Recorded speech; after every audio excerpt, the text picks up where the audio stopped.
Meus amigos, com que satisfação adentramos o mês de setembro, que vai lembrar o pioneiro do Espiritismo, considerado o pioneiro do Espiritismo, Luiz Olímpio Teles de Menezes, um baiano, a Bahia, berço do Espiritismo. Você sabia que ele foi o homem que publicou o primeiro jornal espírita no Brasil, considerado o pioneiro do Espiritismo? Pois é, uma personalidade histórica que nós não podemos esquecer, precisamos conhecer, divulgar, até por um respeito histórico de gratidão. Por isso, nós estamos trazendo aqui hoje para falar sobre este personagem do Espiritismo, o nosso querido amigo Dr. André Luiz Peixim, que é exatamente da Bahia, atua como diretor-presidente da Federação Espírita da Bahia. Professor universitário, doutor em educação, graduado em medicina, filosofia, psicologia, ele que nasceu em Serrinha e atualmente reside em Salvador. Então, é com imensa alegria que trazemos aqui para todos nós conversarmos sobre aquele que é considerado o pioneiro do espiritismo no Brasil, Luiz Olímpio Teles de Menezes. Trazemos então o amigo André Luiz Peixinho. Bem-vindo, meu amigo, que satisfação, muito obrigado pela aceitação do convite. Eu acho que nunca é demais destacar esses vultos históricos que fazem realmente a história do espiritismo no país. Bom dia a todos, aos que vão nos escutar no futuro. Acho que é importante resgatar a história desses pioneiros para sabermos como é que o passado influencia no presente e o presente pode ser determinando o futuro. Como bem lembra o filósofo Henri Bergson, o tempo da memória, o tempo da consciência não é o tempo da física. O tempo da física são momentos iguais. O tempo da consciência, ele agrega todos esses três aparentes tempos, passado, presente e futuro. E quem não reconhece o passado não sabe exatamente como foi que chegou no presente, menos ainda como definir suas linhas mestras e trabalhar no futuro.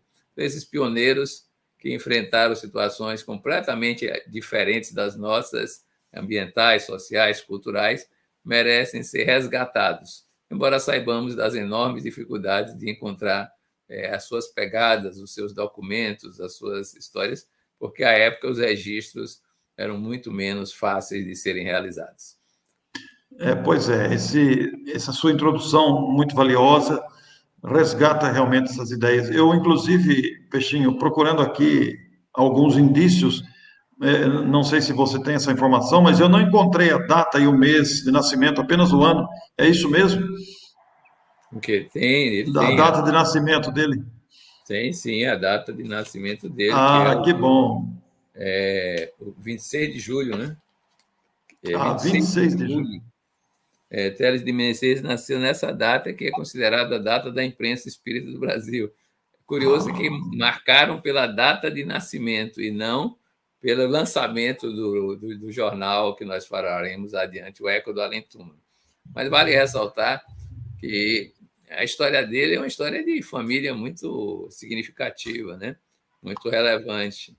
Basta dizer que a família Teles de Menezes tem raízes em Portugal no século XI. Né? A história é longa, né? Eram fidalgos na saliência na corte e a coroa real, no século XVI, mandou os Teles para a Bahia, para o Brasil, e eles vieram em 1625, na esquadra do conhecido Dom Fradique Toledo Osório. Quem lembra de história do Brasil há de se recordar que ele veio, o Dom Fradique, para libertar a Bahia. Eu achei interessante isso, porque no comando das naus estavam os ancestrais de Teles de Menezes, Dom Diogo Teles de Menezes e Dom Antônio de Menezes, e Francisco de Sá Menezes e seus filhos. Então, a família Teles e Menezes já veio para libertar a Bahia. Só 200 anos depois, em 1825, é que nasce o Luiz Olímpio Teles de Menezes, nesse dia 26 de julho, já aqui citado. Mas há uma tradição familiar de lidar com questões de desbravamento, né? ou de garantias de liberdade na própria família em que ele nasceu.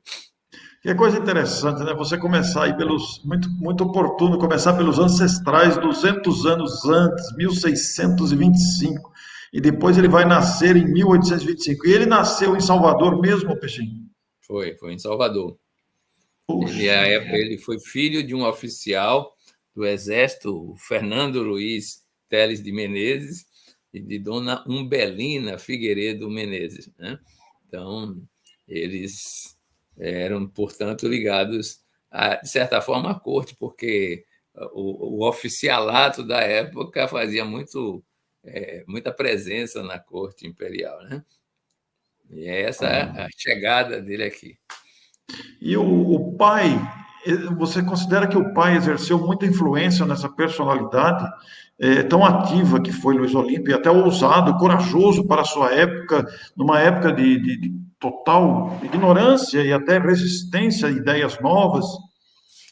A gente não tem assim clareza do que foi o modo de relacionar-se na família e a influência, mas alguma coisa parece que há influência. Em primeiro lugar, o pai o influenciou a seguir a carreira militar, né? Ele começou como da artilharia, como se dizia à época, né? Sim. Mas logo ele se reformou, já era capitão do Estado-Maior do Comando Superior da Guarda Nacional. Ele se Caramba! reformou e o que ele se interessou mesmo foi por outras áreas. Quer dizer, essa influência, até onde a gente viu, está muito ligada ao aspecto da carreira básica profissional. Mas logo a seguir ele vai aprender, ou já está nesse período aprendendo latim, inglês, francês, castelhano. Para a época isso era incomum, né? Falar português já não era tão simples. Imagine todas essas línguas. E ele vai se dedicar às letras. E é por isso que ele vai publicar um livro, um compêndio à época, que tem um nome que é pouco conhecido na atualidade, a gente não usa isso, né? A língua portuguesa de outrora é Ortoépia da Língua Portuguesa. Já se viu que é a forma correta de escrever português, ortoépia, né?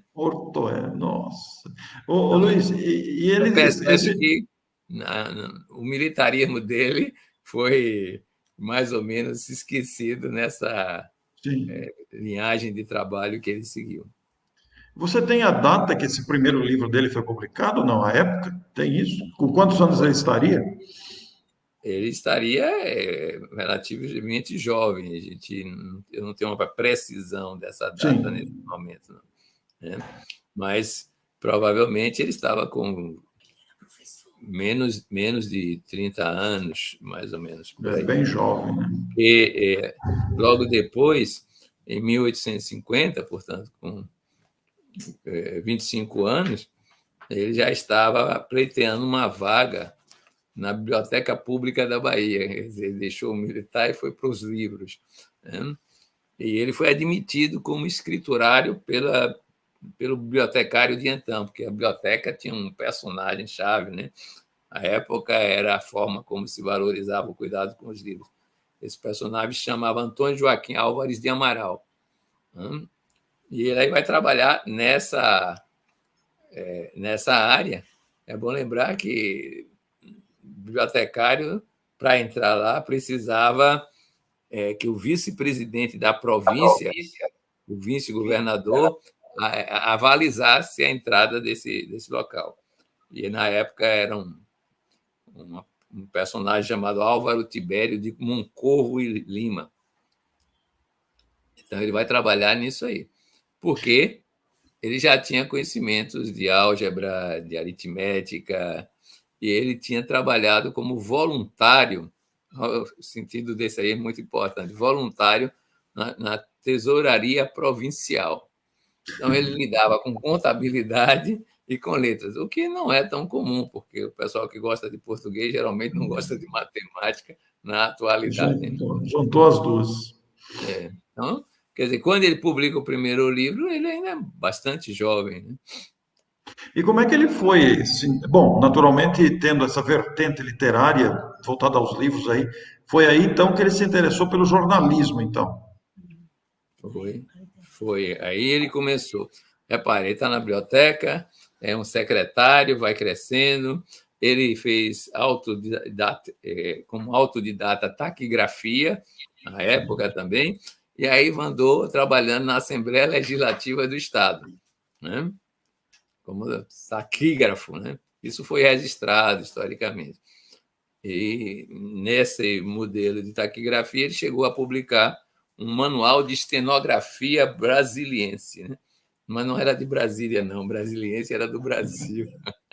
A época era assim, né? Isso está registrado em anais do Congresso. Em 1951, houve um congresso e os anais registram a presença dele já no Rio de Janeiro, né? Muito Mas importante. aí ele vai se abrir para essa parte jornalística e cria um jornal chamado A Época Literária, né? Ele começa, você vê que o trabalho dele cultural é muito significativo, esse esforço de ter um jornal que promovesse a preservação das artes, da história, dos conhecimentos científicos, da cultura em geral. E aí ele vai se associar com gente importante. Ele não era a figura assim proeminente do ponto de vista econômico, social, mas os seus amigos eram, tanto que ele recebe o apoio de um visconde, o Visconde de Pedra Branca, né? Que hoje a gente sabe é nome de rua na Bahia, né? E o Visconde de Pedra Branca era do conselho de Sua Majestade Dom Pedro II. Então, esse Visconde, que é protetor das letras pátrias, trabalha com ele nessa história de apoiá-lo nesse evento. Aí começa a sua carreira literária propriamente dita, né? Mas ele faz mais coisas, né? Ele começa a escrever novelas aos 24 anos de idade, né? Os Dois Rivais Impressionante. e o artigo Lede, que é uma abordagem sobre a evolução da Grécia e de Roma. Vocês olhem que ele tinha uma cultura significativa para a época, né?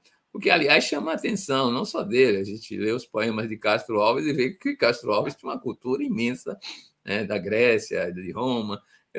O que é que os fazia ler nessa direção em tão parcos livros que existiam, a gente não sabe. Mas como ele era da biblioteca, né, pública, provavelmente ele tinha um acesso melhor do que a população em geral.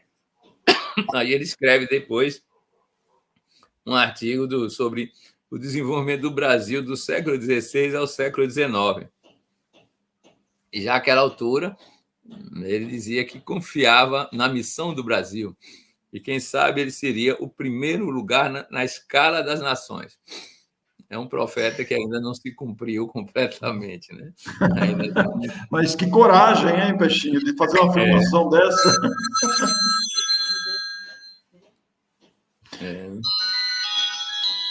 é uma coragem grande isso aí. É uma coragem grande. Para você que chegou agora, nós estamos conversando com o André Luiz Peixinho, falando sobre o pioneirismo do espiritismo no Brasil através de Luiz Olímpio Teles de Menezes, que nasceu exatamente em Salvador, na Bahia, berço do espiritismo no Brasil. Estamos conversando com o Peixinho, exatamente da Bahia, para falar sobre esse personagem. O Peixinho, como é que foi o encontro de Luiz Olímpio com o espiritismo? Bom, ele continua sua saga depois que a época literária não teve Sim. frutuoso destino, né? Porque os apoiadores foram desaparecendo e os críticos aumentando, né? O que já prenuncia o crime. Ele, inclusive, mostrou uma certa indignação com isso, dizendo que na Bahia ainda era muito atraso cultural, que era influenciado por empresas que não davam apoio à cultura, porque estavam interessadas muito mais nos brilhos da política, né? Ele faz essa crítica à época, né? Mas aí ele escreve para o Jornal da Bahia, o Diário da Bahia, o Jornal do Interesse Público, e nessas publicações ele vai conhecendo o Espiritismo. Percebe-se que ele foi conhecendo o Espiritismo. Tanto é assim que, no Diário da Bahia, ele publicou um artigo refutando um artigo publicado no Brasil, que era uma tradução. O Dr. Deschambre fez um artigo criticando os fenômenos das mesas girantes. Isso foi publicado no Brasil, dizendo que, nesse artigo, o doutor Deschambre falava que era um artigo de antigo, esse negócio de mesas girantes, que não tinha nenhuma importância, relevância, não tinha nenhuma novidade nisso, e faz a crítica desse jeito. Então, ele escreve, pedindo ao redator que publique trechos de O Livro dos Espíritos, né, contestando a falta de validade dos estudos que o doutor Deschambre dizia. Né? O doutor Deschambre publicou o artigo na França 6 anos antes, logo quando saiu O Livro dos Espíritos, foi publicado no Brasil a posteriori. Ele aproveita, então, para subscrever essa publicação no jornal, direito de resposta, como se diria hoje, né? Para dizer que não era bem assim. Que, primeiro, estava se publicando algo com 6 anos de diferença. Os estudos tinham avançado bastante. E segundo, que o fato de ter história, o fato de ter uma antiguidade, era exatamente o favorável a dizer que aquilo era um fenômeno real, e não o contrário, como ele dizia, que desqualificava o valor disso. E aí ele incluía parte do Livro dos Espíritos para ser publicado em igualdade de condições no jornal, né? Como se vê, ele já gostava da ideia de direito de resposta em igualdade de condições, né? O Peixinho, e esse contato que ele teve com o Livro dos Espíritos foi em francês, né? O Livro dos Espíritos em francês. Foi em francês, foi em francês. Esse... Ainda bem que ele lia, né? Tanto que ele vai dizer que ele é o primeiro na Bahia que fervorosamente esposou a doutrina espirítica. Naquela época se casava mesmo com a doutrina, viu? Esposou a doutrina espírita. Ele é o primeiro na Bahia, mas em francês. Por isso que ele publicou textos do Livro dos Espíritos, trechos, melhor dizendo, de filosofia espiritualista, incluiu algum material de Alphonse de Bois Martin, melhor dizendo, nesse opúsculo, né? E foi divulgando. Ele foi passando adiante essas informações conforme as suas possibilidades. Então, ele conheceu praticamente na época que o livro foi lançado, com pequena diferença de tempo, já que entre 1857 e 1865 estava enfronhado nesse ambiente, já fazendo esse tipo de divulgação. Porque ele leu em francês, traduziu para o português, e esse Livro dos Espíritos, que veio da França, em pouco tempo esteve no Brasil, chegou cedo para o Brasil, com apenas, já havia 8 anos aí de O Livro dos Espíritos, já tinha chegado ao Brasil o exemplar em francês. Repare bem, é bom lembrar que a cultura da época era francesa, né? Cultura médica francesa. Não se falava nem alemão no Brasil, praticamente, nas culturas, nem menos ainda inglês, não tinha a menor importância. Na época era francês, os nossos livros de medicina eram em francês. Então, quem era culto lia a língua culta da época, né? Que é a francesa. Então, eu tenho a impressão que ele já, quando saiu a segunda edição do Livro dos Espíritos, ele já estava por dentro dessa história, né? E os jornais de então já falavam disso, dessas mesas girantes por aí. Sim. Ele, inclusive, conheceu o editor, o autor do primeiro livro espírita do Brasil. É preciso lembrar, o primeiro livro espírita escrito no Brasil, ou publicado no Brasil, chamava... Aliás, foi tradução, não era no Brasil, mas foi a primeira tradução feita no Brasil, que foi Os Tempos São Chegados.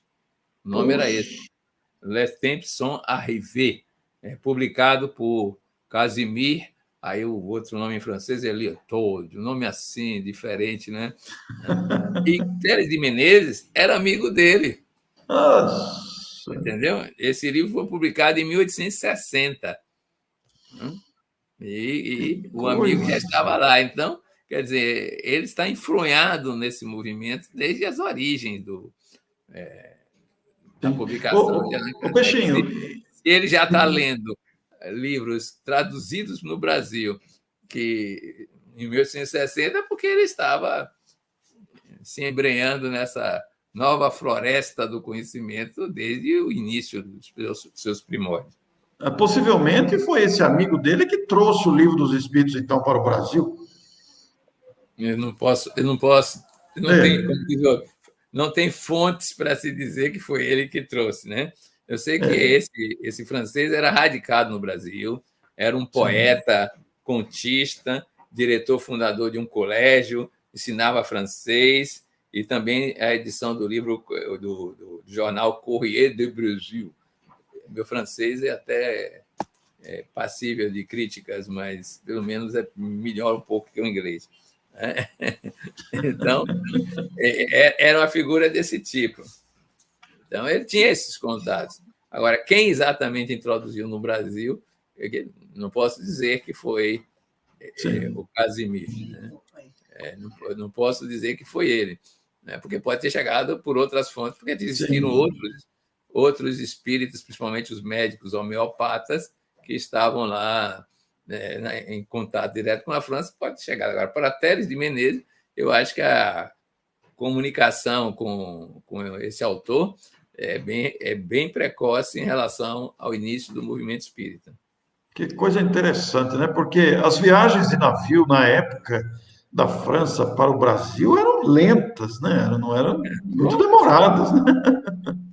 né? Muito Bom, já, interessante pensar. a essa altura eu acho que já estavam começando, né, as máquinas a vapor a andarem um pouco mais rápido do que as caravelas de Dom João VI, no início do século, né? Isso já era e pior ainda do descobrimento, né? Que coisa interessante isso, mas olha, esse sabor histórico da pesquisa acrescenta aí um entusiasmo de pensar nessas informações, né? Aí ele traduz trechos do Livro dos Espíritos e publica no Direito de Resposta, como diríamos hoje, na imprensa. Só que deu problema. Deu problema. Essa atitude dele é bom lembrar que o Brasil imperial tinha uma religião de Estado. Opa, Sim, tem uma religião de Estado, né? mas caiu aqui. Uma religião de Estado, que era o catolicismo, né? Então, você publicar algo desse teor, no mínimo, iria se precisar fazer uma análise dentro da Cúria. Aqui estava o arcebispo primaz do Brasil, né? É em Salvador que ele fica até hoje, né? Então, sai uma coisa dessa, como é que isso está sendo visto? Como é que isso é encarado pela religião oficial? É verdade que o Brasil permitia outros cultos, mas tinha uma religião de Estado, né? Tinha uma religião de Estado, né?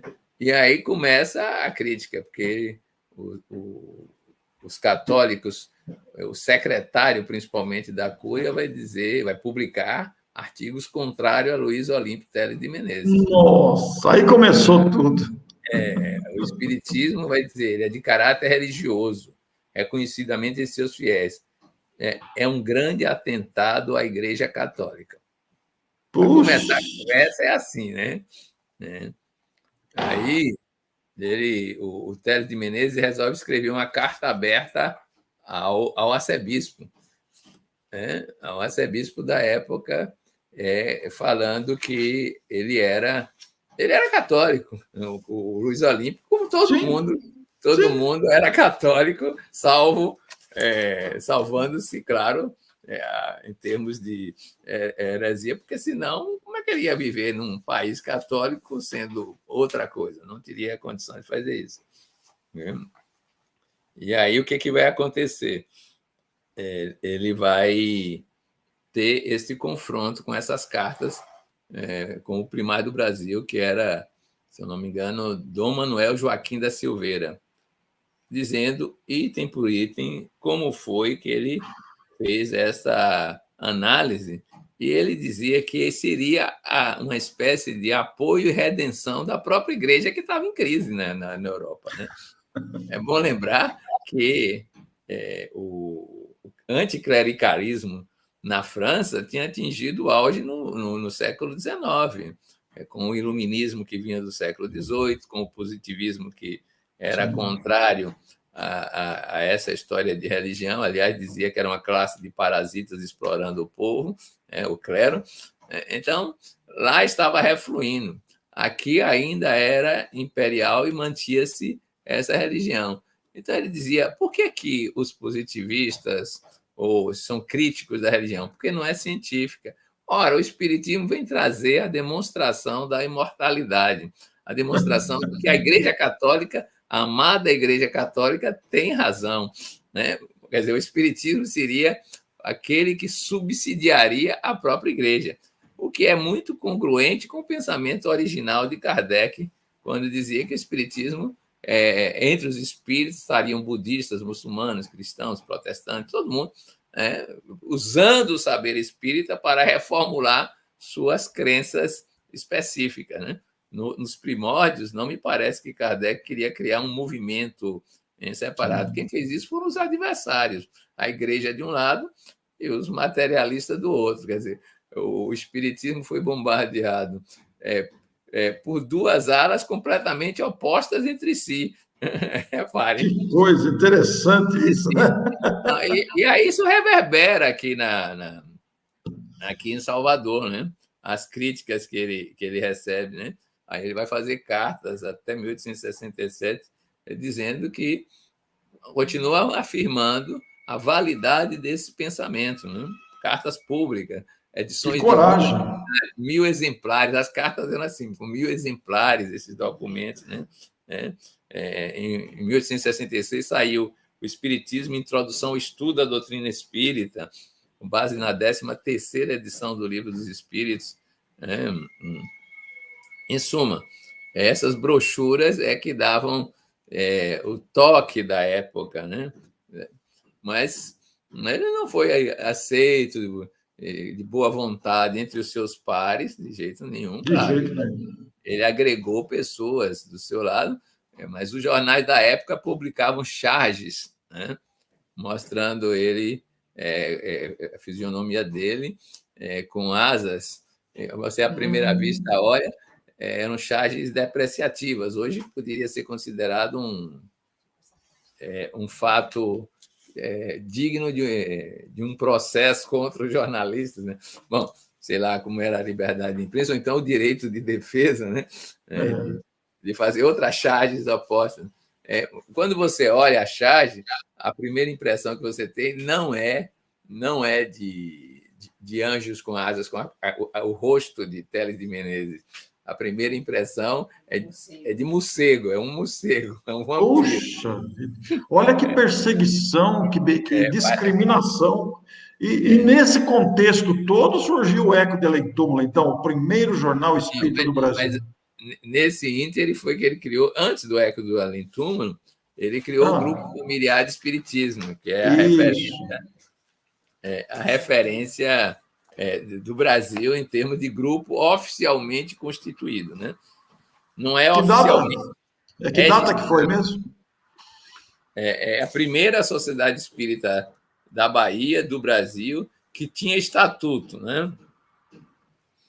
Era um estatuto aberto para estudiosos, instituía o trabalho assistencial no meio espíritas. É para que começa com estudo e assistência. Né? E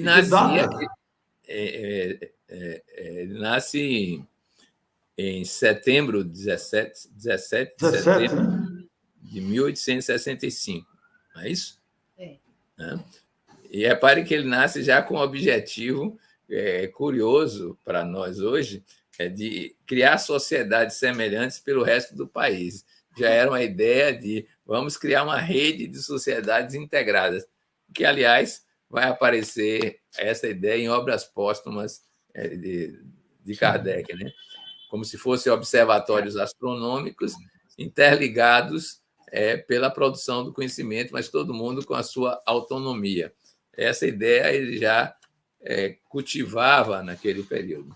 É o grupo familiar de espiritismo que inicia esse processo de organização social espírita, né? Agora, adivinhe qual era o horário que eles estavam reunidos? Não faço ideia, Peixinho. Às 23h30, Nossa! dia 17 de setembro, receberam a primeira mensagem mediúnica na Bahia. Foi oficial, no Oficial. grupo. Por que eu estou dizendo isso? Mensagem mediúnica da Bahia não é própria do espiritismo, né? Já existia em outros arrais. E tem um documento de 1845, acho que é 45, de alguém, uma autoridade de uma cidade próxima, Mata de São João, para o governador da província, né? Dizendo que estavam tomando providências com o delegado da época na cidade, porque os moradores dessa cidade estavam se dando aos domingos o trabalho de evocar os mortos. Isso é 1845. Mas, aparentemente, pelos descritos, estavam provocando muitas brigas, o que sugere que os espíritos que manifestavam faziam fofocas, né? E criavam celeumas entre o pessoal. Então, tem um documento aqui. Eu brinco dizendo que o espiritismo nasceria em Mata de São João se Kardec tivesse nascido na Bahia ou alguém similar, né?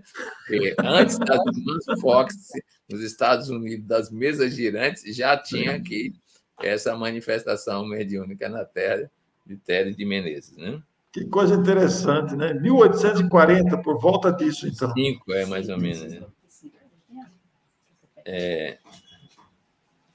Essa é a primeira manifestação mediúnica que eu achei interessante por causa do horário. Eu digo, quase que é à meia-noite. Nobre, né? Que coisa interessante, né? E essa mensagem mediúnica, nós temos acesso a esse conteúdo? Não, eu não conheço o conteúdo. Só sei dizer que o espírito se assinava. Como era o nome? A gente tem uma denúncia, né? Não, eu estou falando da mensagem mediúnica de Térez de Menezes. Eu acho que parece que o nome do espírito se auto-intitulava Anjo de Deus. É verdade. Eu achei isso outro dia pesquisando. É verdade mesmo. Anjo de Deus era o nome do autor, né? Anjo de Deus, né? Então, ele, no mínimo, se achava algum preposto de alta elevação e provavelmente com a ascendência católica para usar o nome de anjo. Né? Sim. E se manifestou no grupo, né?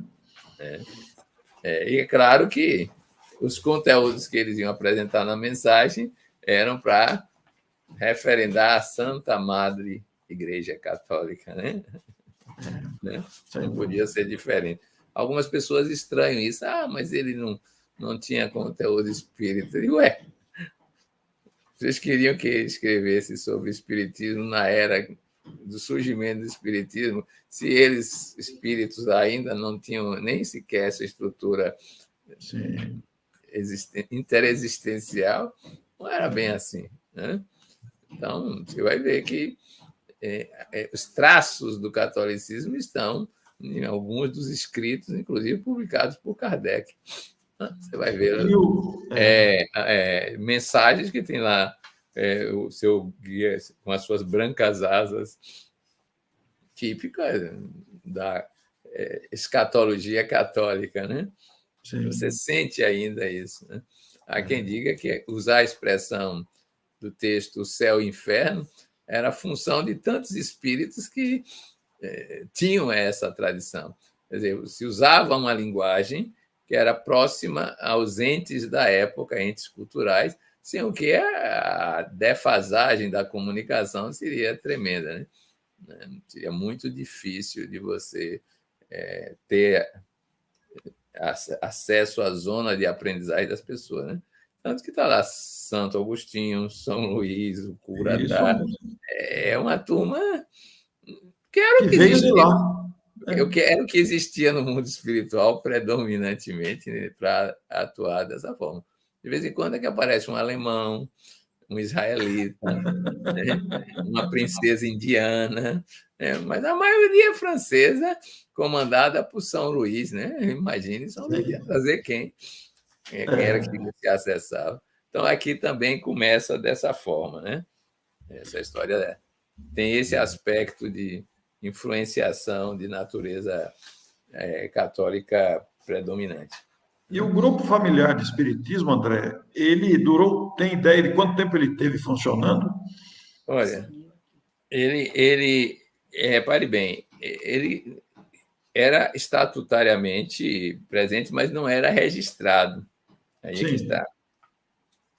E aí, Luiz Olímpio Teles de Menezes vai se esforçar para traduzir isso. A resistência era enorme. Tinha que ter aprovação do arcebispo para criar um grupo. Não era um problema. Aí, em 1871, no dia 24 de agosto, ele criava a Sociedade Espirítica Brasileira. Ele, Joaquim Carneiro de Campos, Inácio José da Cunha, né? Com mais 27 assinaturas, e o vice-presidente da província, doutor Francisco José da Rocha, para que ela fosse incorporada, autorizada a funcionar em Salvador com o estatuto. Mas o estatuto foi indeferido, mais uma vez, porque tinha que ter aprovação da igreja. Ele tentou agora ir adiante da noção de grupo familiar para dar uma característica de sociedade mais cultural. Aí ele insistiu, no dia 28 de novembro de 1873, ele aí constituiu legalmente a Associação Espirítica Brasileira. Captou a mensagem? Quem criou a Associação Espirítica nesses moldes foi Teles de Menezes. Que coisa impressionante, rapaz. Só em 1884 é que vai aparecer a Federação Espírita Brasileira. Mas em 73 já existia registrada aqui na Bahia. Estudar a ciência que trata da natureza, origem, destino dos espíritos e suas relações com o mundo corporal. Então, é bom lembrar, 1873 nasce a Associação Brasileira, já aqui na Bahia. Rapaz, era animado e teimoso. Corajoso mesmo, hein? Esse pioneirismo da Bahia no movimento espírita nacional é digno de nota, precisa ser resgatado, lembrado, como nós conversávamos aqui em off com o Peixinho antes de entrarmos no ar, né? O Luiz Olímpio Teles de Menezes é muito conhecido na Bahia, mas pouco conhecido aqui nas regiões Sudeste e Sul, que precisamos valorizar isso das gerações para as gerações mais novas. E aí, então, surge o eco de Além Túmulo, Peixinho. Foi entre uma e outra situação de registro das entidades, né? Para 1865 é o grupo familiar, 1873 é a Associação Espirítica Brasileira. O eco do Além Túmulo vai sair em 1869, né? Gostei da sua publicação aí. O Eco de Além Túmulo, 1869, né? 1869. Ele é anunciado no dia 8 de março. 8 de março deste ano. Mas vale a pena situar o problema que ainda se vivia, é que ele estava tentando dar legalidade ao grupo familiar de espiritismo. Aí, em 69, ele cria o Grêmio dos Estudos Espiríticos na Bahia. Quer dizer, é nessa reunião que ele anuncia que vai publicar o jornal, que é o Monitor do Espiritismo no Brasil. A pretensão dele era essa: a Bahia começou, a Bahia devia gerenciar todo o projeto geral, né? Encontrou muita resistência, né? A publicação do Eco. Sim, primeiro a necessidade de ter patrocinador e dinheiro. O papel vinha da França. E aí você vê a dificuldade da imprensa francesa da imprensa francesa, né? Ou da imprensa brasileira espírita. O papel vinha da França. Podia ser controlado, portanto, pelas ordens governamentais, né? Podia ser perfeitamente controlado, como no século XX se fez isso, né? Controlando a imprensa de alguns países a partir do papel. E aí eu vou ler alguns trechos do discurso dele, da criação do jornal, para a gente situar o clima da época. O meio material que a providência sabiamente nos oferece para levar rapidamente a palavra da verdade, a inteligência ao coração de todos os homens é a imprensa. Ele era, portanto, bem ligado à divulgação. De há muito para nós era sentida a necessidade de possuir uma publicação regular para a consecução desse fim, preenchendo as condições necessárias à propagação de salutar crença espírita. Os elementos estavam lançados e esta é a ocasião mais azada para invocar o vosso concurso, o vosso apoio para a execução e próspero resultado desse empenho. Aí vem a saída. Diz o material chegou da Europa, já chegou, né? E ele sozinho não tinha como pagar. Sim. Ele comprou crendo que os outros ajudariam, porque ele próprio não tinha recurso para isso, eram 400 mil réis na época. Né? Nossa. O sacrifício que de bom grado não me pouparia acrescentar a outros já por mim feitos, e que bem conheceis, se não fosse ele superar o alcance das minhas forças presentes. Aí os 7 companheiros que estavam fundando aquele grêmio se cotizaram e conseguiram ali mesmo 326 mil réis. Então, ele ficou só devendo para a conta dele 74 mil réis. Né? Para quem devia 400 mil, foi uma boa captação de recursos. Né? Aí estava Joaquim Carneiro de Campos, que é conhecido aqui também, Inácio José da Cunha. Esse pessoal era importante aqui. Um era da Faculdade de Direito, quer dizer, da Faculdade de Direito formado, né? Bacharel. O outro era da Faculdade de Medicina da Bahia, da 39ª turma. Repare que ele se associava a pessoas que, na época, eram destaques aqui. Aureliano Henrique Tosta, que era do Conselho Superior de Instrução Pública, Manuel Correia Garcia, que era jornalista político do Instituto Histórico da Bahia, por aí vai. Né? E essa notícia, em 1869, vai aparecer na Revista Espírita, né? Isso. Kardec, em 1869, ela aparece lá na publicação. Só que Kardec já estava desencarnado quando chega, né? Porque foi julho. E aí quem responde a carta é o sucessor, o secretário Deslian, né? Quem anuncia isso, a chegada desse trabalho que é feito por Teles de Menezes. Que importante, hein, Peixinho? Agora, Peixinho, como é que a gente pode analisar hoje, com a realidade brasileira, com a realidade do movimento espírita atual, como é que a gente analisa essa influência cultural, psicológica, desse esforço de Menezes em favor do movimento espírita atual? Como você disse no começo, resgatar o passado que influencia o presente. Como é que você vê esse contexto todo?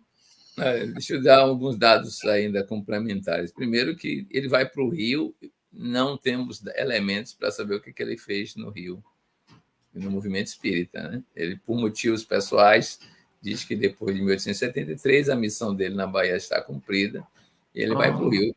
O que a gente sabe é que ele trabalhou lá na Assembleia como taquígrafo, ele é citado nisso. Mas não temos assim subsídios bem nítidos de como foi a passagem dele no Rio, já que ele foi desencarnar em 1893. 1893, né? Então, a gente não sabe o que aconteceu nesses 20 anos dessa área. Mas eu tenho algo que é inédito para muita gente, né?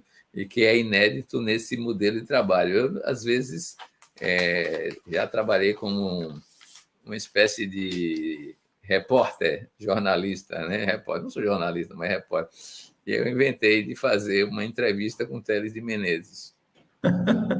Desencarnado, claro, né? E em 1989, 120 anos depois, eu acho que foi isso, 1989, eu procurei Divaldo Franco e pedi a ele que rastreasse Télès de Menezes se tivesse desencarnado ainda. E aí fiz uma série de perguntas, e essas perguntas ele respondeu 4 meses depois, demorou para a pesquisa. 4 meses? Depois.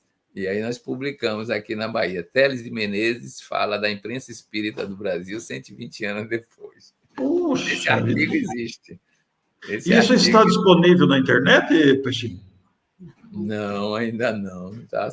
Mas precisa pôr esse documento na internet, Peixinho. Entendeu? É interessante que era entrevista interexistencial, que sempre foi um sonho meu fazer um papel de Roberto Dávila, que faz Conexão Internacional, né? Aquele jornalista que é conhecido. Eu digo, agora eu quero fazer Conexão Interexistencial, entrevistar os desencarnados que foram importantes na cultura, sabe Deus o quê, e fazer isso.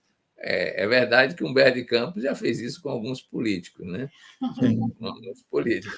Mas eu queria, eu encarnado, fazer entrevista desse tipo. Aí eu acho que seria realmente algo assim de impacto na sociedade, né? Eu tenho esse sonho, viu, Peixinho? Eu tenho esse sonho. Ainda não consegui, não. Pois não é fácil, não, essa conexão interexistencial. E qual foi o teor principal dessa entrevista, dessas respostas que ele deu? Ele comentava o teor principal era saber como ele via, se havia progressos, como é que ele estava percebendo isso. E ele, evidentemente, dizia que precisava avançar muito. Algo assim. Ele começou, estava ainda muito engatinhando. Em 89, ainda não tinha o ímpeto e impacto que ele imaginava que seria algo assim do gênero. Que eu me recorde foi o teor principal dessa entrevista, né?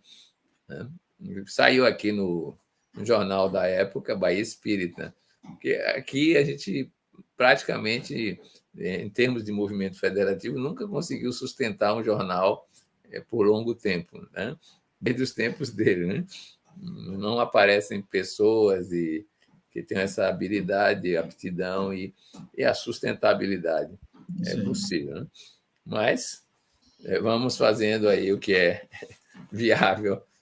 Mas olha, Peixinho, eu acho que valeria muito você tornar público o conteúdo dessas respostas e analisar à luz da atualidade, que já passaram mais de 20 anos, 30 anos já se passaram praticamente, né?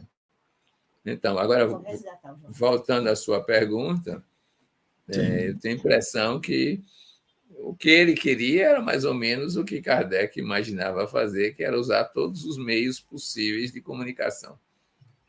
Esse é um primeiro ponto, né? É por isso que ele dizia, o que existia à época? A imprensa. Era tudo que existia, né?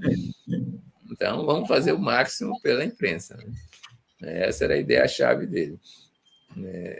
Percebe-se que ele tem uma cultura significativa para os padrões de então. Pessoa que tem cultura linguística internacional e pode se comunicar. Que tinha aquele veio de abrir as mentes. Você percebe que o trabalho dele, ele diz que é para difundir a cultura, a ciência, a filosofia e a arte, né? Ele inclui a arte claramente na sua publicação literária. Então, me dá uma ideia de que ele tinha um espírito ligado à integração das esferas culturais de saber, né? E ele tinha as percepções do que estava ocorrendo no mundo, tanto que ele era sócio de uma sociedade magnética na Itália. Tem um vínculo com esse trabalho, que, aliás, é a mesma linhagem de Kardec, que estudou magnetismo durante pelo menos 30 anos antes de conhecer as mesas girantes de perto. Denis também. E que Denis também apoiava muito esse tipo de estudo, né? Kardec chegou a pensar que eram duas ciências complementares, o espiritismo e o magnetismo.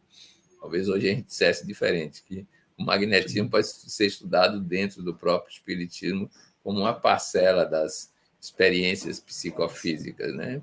Interacionais, né? Então, eu acho que com essa mentalidade, a pergunta que se faria aí, como é que ele atuaria hoje? Como é que ele atuaria hoje? Hoje, a verdade é que ele não encontraria o arcebispo contra, né? O arcebispo não estaria contra, não arriscaria ser contra isso. Mas como é? Eu imagino que ele estaria produzindo alguma coisa midiática, usando os recursos possíveis e tentando fazer uma comunicação adequada, além de todo o trabalho que era interno, das vivências mediúnicas e da assistência aos necessitados, como se chamava à época. Quer dizer, ele estaria também ligado ao fora da caridade, não há salvação. É isso que a gente sabe desse período, né? Sim. Peixinho, e agora, o escritor, o palestrante, o psicólogo, o doutor em educação, como é que vê a imprensa espírita no Brasil hoje? O André Luiz Peixinho, como é que enxerga hoje a imprensa espírita no Brasil? Com toda a sua experiência e história pesquisada de um pioneiro que passou pela Bahia. Você sendo baiano também? Eu não sou da área, não, da imprensa, né?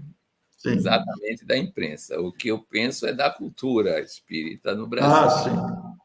Da imprensa eu não posso ser um parâmetro, porque eu sou um aprendiz de comunicação. Não tenho esse cabedal de informações para fazer uma análise. Seria uma análise bastante leiga.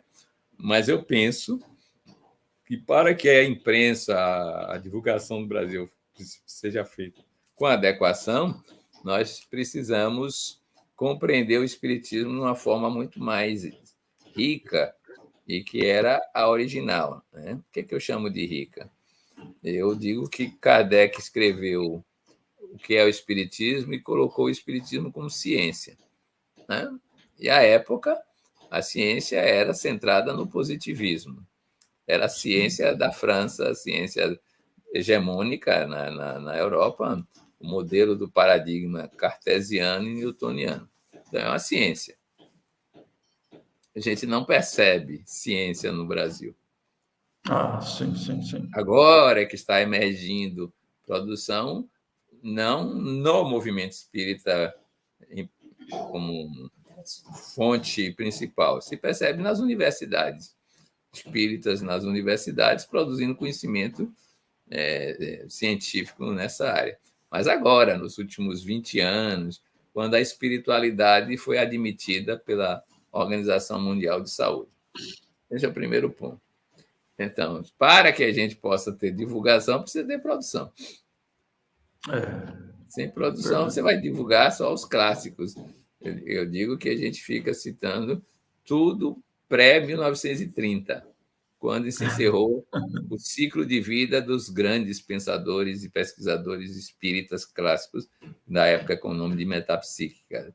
Gabriel Delany, Paul Bourdieu, Alexandre Kizakov, Camille Flammarion, Leon Denis, Sajan, em suma, César Lombroso, Ernesto Bozano, todo mundo desencarnou antes de 30. E aí aparece uma lacuna no movimento espírita do mundo, uma lacuna na produção. Foi o período também da ascensão, período pós-Primeira Guerra, início da Segunda, a metapsíquica se dissolveu, e, na verdade, começaram a aparecer outros modelos de pesquisa com a parapsicologia. Kardec publica a segunda edição, se eu não me engano, do Livro dos Espíritos, com o nome de Filosofia Espiritualista. Nós produzimos filosofia, como divulgar algo que nós não produzimos? Nós lemos o que foi escrito no passado. E aí temos menos riqueza ainda de produção literária, também depois dos anos 30. Aparece um ou outro pensador, né, aqui no Brasil, na Argentina. Né? Na Argentina você vê Manuel Portero, Manuel Portero, Humberto Mariotti. No Brasil você tem Herculano Pires, basicamente, mas filósofos, pensadores espíritas, filósofos que reflitam sobre a filosofia. Você pega um tratado de filosofia, eu estou aqui com uma coleção italiana de 7 volumes, tem uma palavra sobre filosofia espírita. Nossa. Quando falam de espiritualismo, não inclui nada de espiritismo. Se eu vou ler ciência, ele não aparece. Se eu vou ler filosofia, ele não aparece. Ele aparece aqui como religião. Aí aparece no IBGE, por aí vai. Ora, era preciso que a gente tivesse uma produção filosófica significativa. Publicações, né? Investigações. Tem algumas tentativas isoladas, como Astrid, né? Ela tenta o Instituto de Estudos Filosóficos, Nádia do Vale, tenta fazer encontros mais filosóficos. Mas não é um hábito nosso filosofar. Eu sei que filosofia no Brasil já é por si só difícil.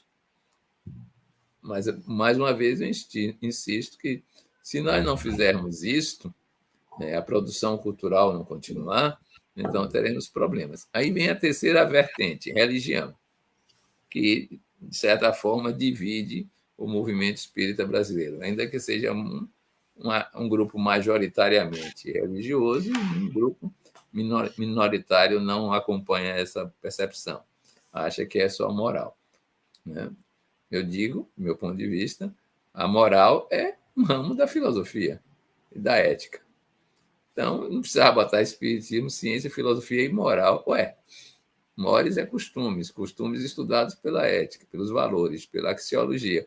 Isso é ramo da filosofia, chama-se filosofia prática. Né? Eu acho que, nesse aspecto, nós ainda temos que resolver uma questão consensual, pactuar algo, se quisermos ter unidade, que é qual é o conceito de religião. Né? Porque religião é uma palavra polissêmica. E, com isso, você tem religião pré-mítica, mítica, mágica, né? Pré-racional, racional, pós-racional. Né? Você pode encontrar autores como Arnaud Toynbee, que vai dizer que as 3 grandes religiões da primeira metade do século XX eram laicas: o cientificismo, o nacionalismo e o comunismo. Quer dizer, religião depende do conceito que você vai usar de religião. Então, nós temos uma difusão do conhecimento espírita de natureza religiosa ainda, digamos assim, restrito a uma versão do que é religião.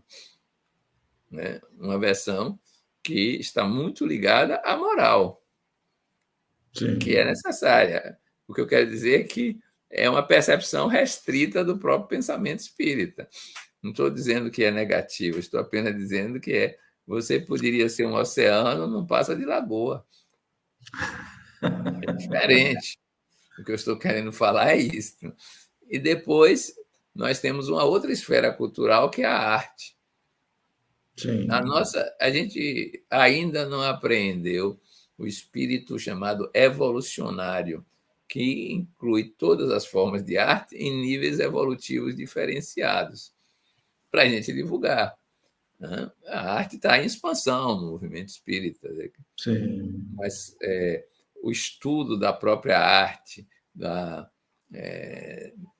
digamos assim, experiência psíquica da produção da arte, né, da transcendência da linguagem da arte, né, você ainda não trabalha. Você vê um ou outro texto, começar pelos escritos de Kardec na Revista Espírita, depois em obras póstumas. Leon Denis faz uma pequena pesquisa interessante, mas a gente não viu arte como esfera cultural ainda, não. Na maioria das vezes, a gente vê como apêndice de eventos espíritas. E É verdade. não como algo que tem tamanha valia como tem a ciência, a filosofia e a religião, como esfera cultural. Bom, nós temos uma produção mediúnica. E aí entra mais uma questão para a gente avançar. A produção mediúnica no Brasil é imensa. A questão é que a gente não trabalha com o método de Kardec, que me parece que é um método mais seguro, né? Nós não temos a famosa navalha de Ockham, né? Para ter hipóteses mais, digamos assim, enxutas, que digam, olha, isso explica melhor tudo. O que acontece? Nós não temos uma referência de análise das comunicações para saber qual é o consenso dos espíritos brasileiros, o que eles pensam mesmo.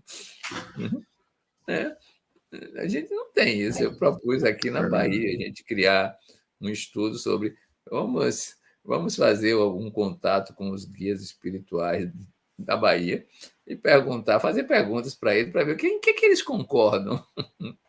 Ou vocês pensam que no além está tudo arrumadinho, organizado e respondendo da mesma forma. Mas isso é muito difícil ainda, porque a gente trabalha com uma ideia de interexistencialidade, mediunidade, centrado em modelo de obter resultados para se manter no corpo físico. A gente não está interessado no além pelo além, a gente está interessado no além para ficar no aquém, curar-se fisicamente, por aí. É o estágio da consciência. É o estágio. Eu sou claro em dizer que nada para mim é desprezível, nada para mim é passível de crítica. Eu não uso essa linguagem. Para mim é uma compreensão evolutiva que temos um estágio, foi isso possível até aqui, né? De construção. Agora a gente pode pensar uma utopia, né? Pensar um sonho espírita e dizer, olha, podemos avançar nessa direção. Isso nós podemos fazer. Os pioneiros fizeram o que puderam, né? Livraram o espiritismo da cadeia, livraram o espiritismo do Código Penal brasileiro, abriram estradas que hoje agora a gente pode passar por elas com muito mais facilidade. Então, o nosso desafio hoje, parece-me que é encontrar meios de reunir os consensos espíritas e publicá-los, e divulgá-los. Quem mesmo que nós temos consenso? Eu já propus isso no movimento espírita, inclusive na Federação Espírita Brasileira, que fez alguns eventos internos desse jeito, porque eu digo, olha, se você estudar os temas centrais do espiritismo, é preciso saber se nós estamos concordando ou apenas só com o título. Tomemos, por exemplo, Deus. Deus de Kardec no Livro dos Espíritos. Aquilo é filosofia, teodiceia interexistencial, mas é teodiceia, estudo de Deus. Você pega Deus estudado por Kardec 10 anos depois, na Gênese, praticamente 10 anos depois, 11, né? Não é a mesma coisa. A descrição de Deus e a relação com o mundo na primeira obra é a relação de Deus está para o mundo como o pintor está para o quadro. É uma produção dele, mas ele está aqui, o mundo está ali. Na Gênese, ele toma uma mensagem de um espírito e diz, não, nós estamos mergulhados em Deus, algo assim. Não é o pintor com o quadro mais. Já não é, já entrou, né? Já entrou no quadro agora. Entrou no quadro. Aí você vai estudar Leon Denis, você já encontra outra percepção de Deus. O Denis, para mim, é o místico da natureza, é o poeta, é o literato. Então, ele vai dizer o quê? Olha, para você estudar Deus, depende do sentido que você usa, que a civilização usa. Se é sensorial, vai dar no politeísmo. Se é intelectual, vai dar no dualismo monoteísta. Se você é com a razão esclarecida, você vai ser trinitário. Se você vai pela intuição, você vai ser monista. Ele está dizendo agora que existe ou a gnosiologia ou epistemologia do estudo da teodiceia. Depender do sujeito e do método, o resultado sai diferente. Aí você lê Camille Flammarion, Deus na Natureza, já é outra história. Deus na Natureza É outra história. Aí eu digo, olha, a gente precisa ter essa riqueza, esse pleomorfismo, não como um defeito, como uma riqueza. Você tem várias pedras preciosas que você pode fazer um colar diferente. Mas a gente precisa sentar e perguntar de que é que mesmo nós estamos falando. Temos que amadurecer para isso, né, Peixinho? Ainda não Sim, há um amadurecimento para isso, não. Não sim, há. mas a gente pode provocar Começar, também né? esse amadurecimento. De que é que nós estamos falando mesmo? De que Deus nós estamos nos referindo? Isso para todos os princípios. Para todos os princípios. Outro dia eu vi uma história aqui do padre Brini, padre francês que fazia transcomunicação instrumental. Ele disse que os espíritas são umas figuras muito curiosas e anticatólicas mesmo. Eles, primeiro, espalharam que a igreja condenou a reencarnação. Não tem nenhum documento oficial da igreja condenando a reencarnação. A igreja não divulga a reencarnação pelo simples fato de que a população não consegue entender mundo espiritual, como é que vai entender a reencarnação ainda? É por isso que ela não divulga. Mas aquela história que os espíritas espalharam foi para padre católico brasileiro que não estuda. Foi assim que ele disse. Espalharam isso aí. E segundo, que o espiritismo reduziu a reencarnação a um fenômeno menor. Faz bem, precisa conversar sobre isso. Por quê? Por que fenômeno menor? Porque os espíritas pegaram o espírito e colocaram num único corpo. Quem disse que só pode ser num único corpo? Quem disse que ele não pode irradiar por vários? Eu digo, olha, o padre está falando isso. A gente precisa saber de que reencarnação nós estamos falando. Né? A gente precisa estudar para poder divulgar. Como é que a gente vai divulgar as coisas se a gente não tem consistência no nosso discurso, não reflete sobre ele, né? Não há compreensão sobre ele. Você pega agora as comunicações sobre o espiritismo e a pandemia, cada uma tirada de onde, como foi que construiu esse pensamento, o que é mesmo coerente, congruente. A gente precisa sentar na mesa e fazer como os outros saberes fazem. Consenso sobre terapia de diabetes mellitus, 2021. Publica. Em 2023, revisa. Era a ideia dos congressos que Kardec pensava fazer de 25 em 25 anos. Entendeu? Revisa para ver como é que está.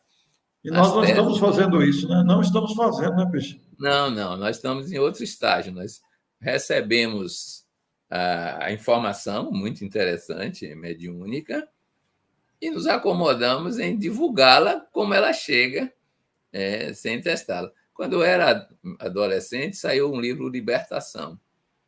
Quer dizer, eu vi o livro Libertação. O livro saiu em 1947, eu não tinha nascido. Sim. E lá tinha um trecho, e no rodapé, eu acho que na minha casa tinha a primeira edição, tinha assim: o perispírito será objeto de estudos mais aprofundados nas instituições espíritas.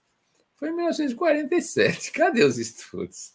Até hoje não foram feitos. Né? Então, nós temos uma lacuna de produção nossa. Não estou dizendo que são os outros, não estou colocando nem responsabilidade em ninguém, não.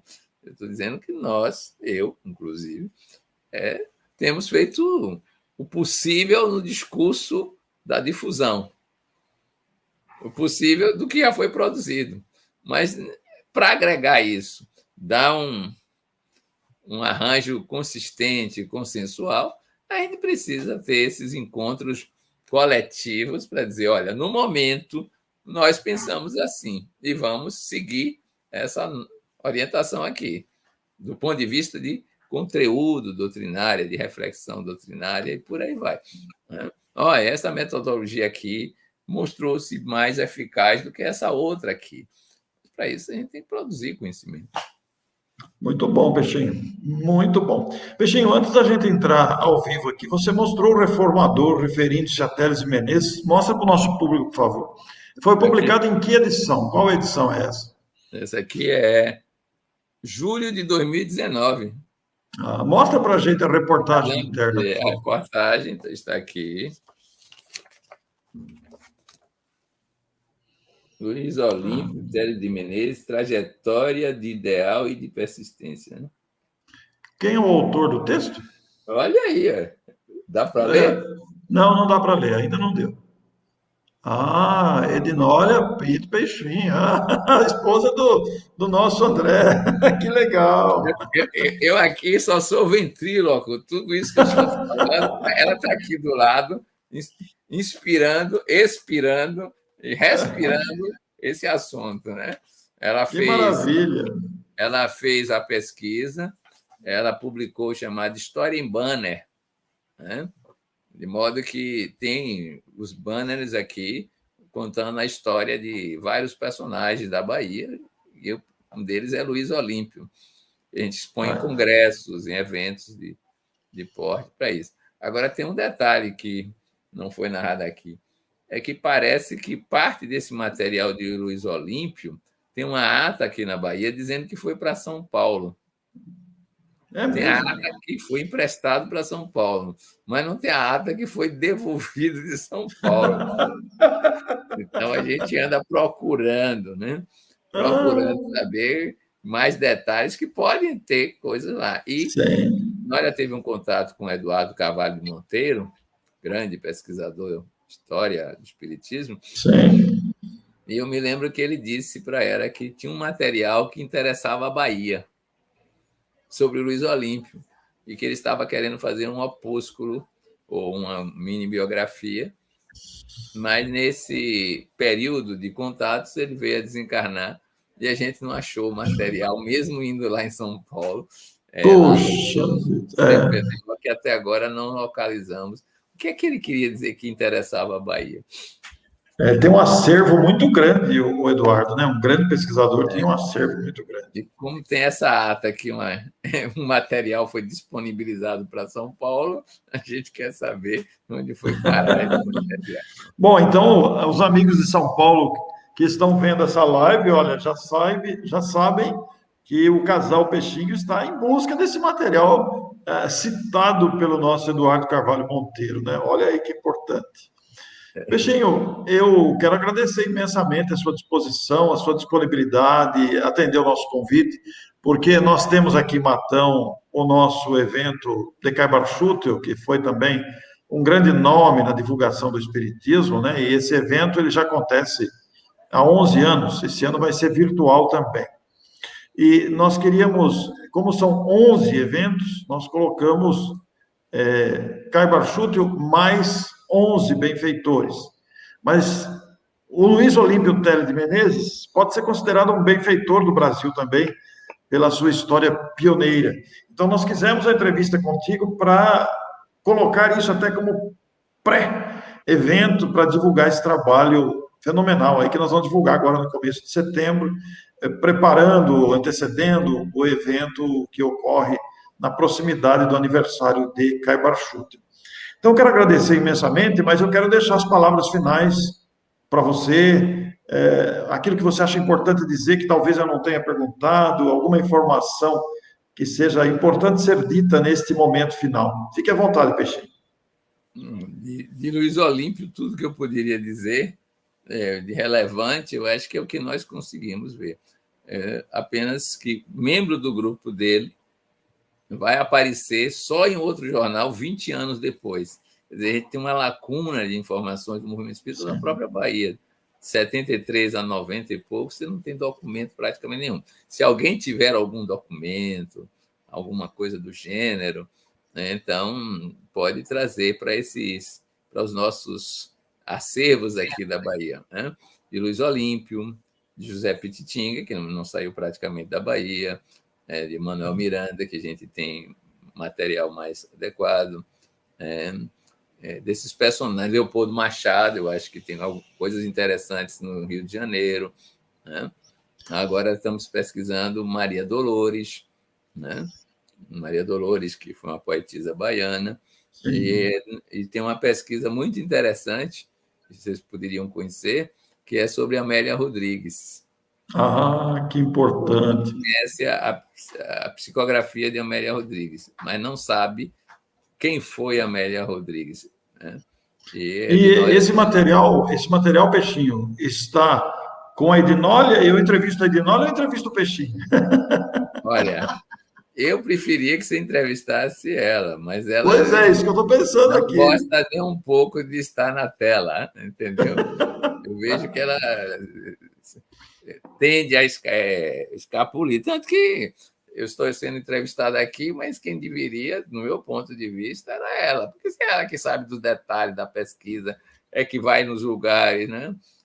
Por exemplo, a Amélia Rodrigues, ela foi na cidade de Amélia Rodrigues, foi em Cachoeira, foi em Santa Amaro, foi atrás dos documentos, arrumou auxiliares para pesquisar em Minas Gerais, no Rio de Janeiro, porque em Minas Gerais tem um colégio que tem material, entendeu?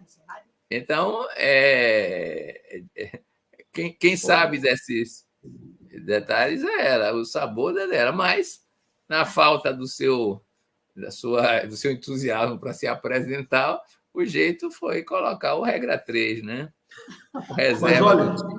eu quero dizer aos telespectadores que, embora a Edinólia não esteja aparecendo no vídeo aqui, na câmera, na tela, Edinólia, você viu que eu deixo os meus convidados muito à vontade, bem descontraído, e eu quero afirmar de público aqui que eu quero te entrevistar também. Você citou, o Peixinho citou aí o Manuel Filomeno de Miranda e outros vultos aí que me interessam muito. Nós temos feito esse resgate histórico, eu gosto muito de fazer isso. Eu acho importante porque fica registrado e nós levamos conhecimento para o Brasil e fora do Brasil. Né? Então, Edino, olha, eu vou contatar o Peixinho aí para a gente marcar uma entrevista contigo também. Sobre a Amélia, é? Amélia, nós já fizemos uma entrevista recente com uma pesquisadora de Juiz de Fora e eu até estou pensando aqui em aproximá-las, porque ela é uma grande divulgadora de Amélia Rodrigues. Eu vou até sugerir para ela te entreviste. Como eu já fiz com ela, eu vou sugerir que ela te entreviste. Ela publicou algum livro? Não, foi só gravamos uma live. Eu posso mandar para vocês assistirem. Não, ela não sabe o nome dela. Mande a live que a gente vê. Eu vou mandar a live. Tem tudo. E vou aproximar. Vou aproximar as duas. Contato com uma que é do Paraná, ela né? escreveu 2 livros, ela e o marido, sobre a Amélia Rodrigues. No Paraná. É essa? Não, essa é de Juiz de Fora. Ela é de Juiz de Fora. Então, aí será interessante essa citação do casal do Paraná ser citado na entrevista. Eu vou sugerir a Rogéria, de Juiz de Fora, que entreviste a Edinólia. Será muito bom isso. É isso aí. Eu acho que ela vai aceitar, viu, Peixinho? Eu acho que a Edinólia vai aceitar. Bom. É só rádio, né? É rádio. Eu não gosto. Não, mas... Enfim. Tem que aparecer com imagem também, registrar a história. Tá certo, Wilson. Olha, eu quero agradecer muito ao casal. A Edinólia não... Achei legal. Eu posso mandar os banners para eles? Olha, se você quiser, ela manda o banner para você, tá? Eu mando legal. Um banner, e aí você vê o domínio do assunto que tem ali, né? No caso, o que eu escrevi. Sim. E a gente conversa, tá bom? Tá bom. Olha, eu já ganhei meio caminho aí, Peixinho, você viu, né? Eu já ganhei meio caminho. Eu acho que eu já ganhei 50% aí. É certo, é isso aí. Muito interessante. Olha, eu agradeço a sua participação. Manda sim o material. Eu vou aproximar você da Rogéria, porque eu acho que vocês têm muito que conversar. Vai ser muito legal vocês conversarem. E eu tenho interesse sobre Manuel Filomeno de Miranda, porque é um personagem baiano muito importante também, né? E eu tive a oportunidade de entrevistar o Luciano Klein sobre Viana de Carvalho, sobre o Bezerra de Menezes, inclusive vamos exibir neste final de semana, aniversário do Bezerra. Então, essas entrevistas enriquecem muito, né? A gente ganha muito culturalmente com isso. Então, quero agradecer ao casal, André Luiz Peixinho, muito obrigado pela sua presença, pela sua participação. Edinólia, igualmente, o meu abraço a você. Eu me lembro perfeitamente da Edinólia quando estive aí em Salvador, uma lembrança muito carinhosa de vocês. Então, eu tenho muita gratidão ao casal. Meu abraço a vocês, muito obrigado a você que acompanhou a nossa conversa. Mais alguma coisa, Peixinho, gostaria de acrescentar algo mais? Não. Tchau para o povo. Só aquela lembrança de, se tiver algum documento por aí, mande para aqui. Muito bem. Da Bahia, desses personagens aí, Leopoldo Machado, aquele que eu falei de Teles de Menezes, que foi citado Sim. por Eduardo. O que a gente interessa é captar as fontes possíveis, né? É só Nem isso. diga. O Leopoldo também é um grande personagem que precisa ser citado também, nem diga. Um grande abraço a todos e até a próxima oportunidade. Tchau. Tchau. Tchau, bom dia.